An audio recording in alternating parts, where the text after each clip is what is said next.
langwal arel kan so manga hela lo pian so dan le engtia an sa chho ngai ni in han in vor chho dan hi tối tế min han sil la changa ti chuan kan ngai thazui don nia lo som lo kang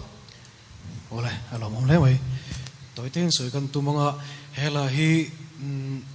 abulpi bera chuanin udong te a hi ain rol thuk le a tuna kan drummer hi ania e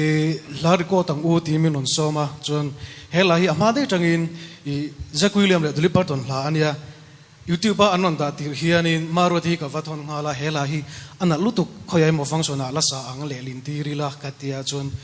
udong tian hun rem chang menon peta lau maya khala kha ma se i ale lin chung chang ate har sana kan tok na sa em mani pastor pani kan bia min beidon saka chuan bidang te kan bia ti kan i atopa kan tong trai na kan hlana lalpa kan kai ma ni tronga mizo tronga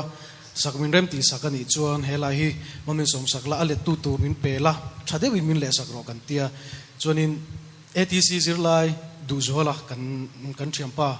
mun sama me khi chu maru ti hena lo bia ani po khanin kati thei lo wang chu ti khati har sana ka chu aron siam ve thawani rei tak athang nuwa khan aton ti to don lo we moni kan ti nuwa khan sang khat ka tong traya ka mudon ka tong trai na kharin ka deal tela halpa sakirem ti tela wem ni katia he ka vanor ve dewani chuan